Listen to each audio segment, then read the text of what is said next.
Us. Oh, I'm black. Oh, black people. Nobody gives a fuck about that. Kill that shit. Either you got a good business or you don't. All that shit, don't nobody want to hear that shit. That's a hustle. Support me because I got a black business. Is your restaurant clean? Is the food good? Do you got consistent cooks? Is the material your shit good? Stop doing that. Oh, you support the white people? No, I support consistency, baby. Yeah. Fuck about what color you is. I'm gonna spend my money. That paper, I'm gonna spend them deals where the fuck I want to spend it at. Whether it's Porsche, Ferrari, London, I'm gonna do what the fuck I want to do while I'm here. But I'm gonna tell you one thing, I ain't gonna be finessed off some black shit. But one thing about it, 70% of you motherfuckers is not going to make it. I'm not no motherfucking fake ass motivational speaker that talk this dumb shit. I'm the number one nigga in the country. You know why? Y'all seen me come out of the penitentiary. I make millions and I make millionaires, baby. You understand me? I come from the ghetto. All right, what's going on, everybody? It's Professor Zeus, and I'm back with another video. Yo, if this is your first time on the channel, just know I greatly appreciate you for stopping by. Go ahead and hit subscribe. We're on our way to 2,000 subscribers. We are going to take it the humble route. What we're looking at today is Wallo. He's getting a lot of flack for, I think he was at a conference this past weekend, and it's revolving around the conversations about, the expectations around, Black-owned businesses and the broader questions of whether any business, regardless of the owner's background, needs to lean into their cultural or ethnic identity to succeed. And, just a quick spoiler alert, it's not about your race or your heritage, it's about your product. So, stick around because I'm, sharing some of my personal stories with my mom. She's a nurse practitioner, and you guys know I'm Nigerian, and, her clinic. So, let's try to break this down. So let's start with the main topic, Wallo. He's one half of, the $1 Million Worth of Game podcast. And, he's been a lot of people look at him as a real in the hood, real personable, motivational speaker. I remember when he first got out and he, was on Instagram, he was literally getting on Instagram every single day, posting something motivating, something that inspired people to be great, something that inspired people to do good. But, as I said, this clip came from a from a conference that happened this past weekend. And, he's getting a lot of heat because he's saying you shouldn't support black-owned businesses just because they're black-owned. And, Twitter has been on an uproar. TikTok's been on an uproar. A lot of people are accusing him of betraying the community, while others agree with this sentiment and what he's saying. And here's the deal. Wallo's point wasn't about dismissing black business. He was more so saying that no business should get a pass just because of the owner's skin color. You've got to bring quality, consistency, and value to the table. And honestly, I think there's merit, and I think that's valid, right? Look at you in that verse. My whole framework for the business that I'm building is that with information, the proper application, and the right mentality to execute, you should be able to meet with different people from different cultures, different backgrounds, in order to become greater as a human individual and then as the human collective. So I'm not basing my business on the fact that, I'm black or I'm African and saying it's a black or African owned business. This is a business with a product that I know will resonate with a lot of people, because a lot of people in this day and age think that because of social media, we're able to connect. But now we've understood that we are less connected than ever, and Universe is going to change that. But going back to Wallo, the criticism Wallo is getting, highlights a deeper issue, right? This expectation that, black-owned businesses should automatically get support from the community without any questions being asked. But what happens when that product or that service, just doesn't meet standards, right? Should consumers overlook substandard quality from products to services just to support their cause? And that's obviously a tough one, and it's worth unpacking further. So let's broaden this out, and let's take a step back and zoom out. This isn't just about Black-owned businesses, right? It's about any business tied to an identity, whether it's race, whether it's ethnicity, gender, or anything else. There's this pressure sometimes to support your own, but the hard truth is customers don't owe anybody any money. They want value. They want a great product. They want great service and a memorable experience, right? If you think about it, if you walk into any restaurant and the food is mediocre, are you gonna go back to that same restaurant just because the owner shares the same background with you? Not 10 times out of 10, you're probably not going to go back there, right? And that's not betrayal. It's just how the markets work.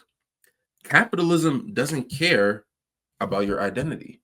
It rewards those who can deliver value. And Wallo's argument aligns with this ideology. He's saying Black-owned businesses, or any business for that matter, need to compete on merit. You can't lean on community loyalty as a crutch, because if you do, you risk falling into what I call, not really what I call, but what a lot of people will call victim Olympics, when you're banking on sympathy or obligation instead of excellence. That's not a sustainable business model, and it's not fair to obviously the customers either, right? And let's flip it now and look at how businesses succeed without trying to pigeonhole themselves to one group. Look at global brands right now: Nike, Apple, Starbucks. They don't market to one race or ethnicity. They focus on universal appeal. A great product transcends cultural boundaries. Now, going back to my last few videos about China and the trade war and all these Chinese manufacturers, they're not only selling to Chinese people, right? They are selling to a plethora of different types of people because they have quote unquote good products, and people see value in their products and they're willing to buy. Specifically, these Italian and European brands outsourcing labor to people in China to do 90% of the work. Once the 90% of the product is finished, then it flies back to Italy, Milan, wherever, Paris, wherever, and then those guys put the finishing touches on the products, right? But imagine if these same Chinese manufacturers were only trying to support or wanted only support from Chinese individuals, right? Would they still see the success that they are looking for? I don't know, right? Now, take my mom as an example, right? You guys know I'm Nigerian. She's a nurse practitioner, right? And she runs her own clinic. And let me just tell you her situation. 99 of her clients and her patients are Filipino, right? The reason this is two reasons, right? The majority of the demographics in the area where my mom's clinic is Filipino, and she targets usually teachers and different things like that. So she has a good flow of patients and clients. Another reason is my mom is extremely good at her job, right? Her clinic offers top-notch care. Her staff is professional, and she's built a reputation of having results, right? She doesn't need to market herself as, the Nigerian clinic in order to succeed. Her patients don't care about her ethnic background. They only care about her expertise, right? And this proves a point. You don't have to appeal to your own to thrive. Having an amazing product and amazing service will draw customers from all walks of life, right? My mom could pivot to focus only on Nigerian patients, right? But why would she do that? She still goes to Nigeria herself on medical missions to provide medical resources and care to the people who are actually in Nigeria, right? So she's already successful in, serving a diverse crowd, right? Limiting herself to one group would shrink her impact and her revenue. And it's a reminder that excellence is an ultimate marketing strategy. So how do I ultimately feel about this? I'm all for obviously supporting Black-owned businesses or any businesses owned by anyone if they're delivering value, right? But I'm critical of the mindset that says you're only obligated to support someone just because they look like you. That's not empowerment. It's a setup for mediocrity, right? The Black community, like any other community, deserves businesses that respect their time and respect their money. If a Black-owned business is cutting corners or leaning on support us because we're Black, they're not doing themselves or their customers any favors, right? Some people may argue with that. That's fine. Now, on the other side, it's unfair to hold Black businesses to a higher standard than any other, business. The expectation should be the same across the board. Step up, compete, and deliver. That's capitalism. This applies to everyone.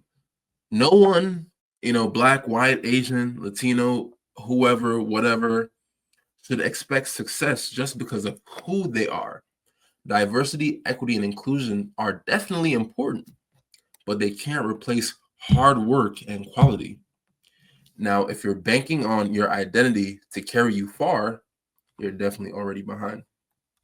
At the end of the day, success comes down to one thing: delivering something people want.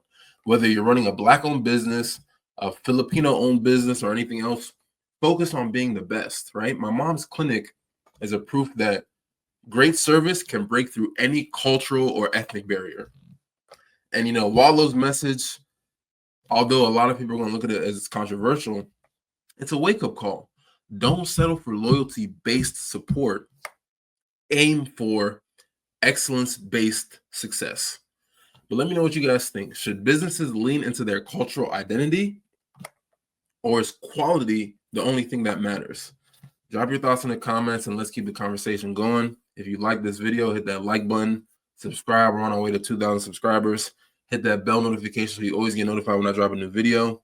Thanks for watching. It's never ever forget, it's you and I verse. Information, application, execution. Until next time. Peace.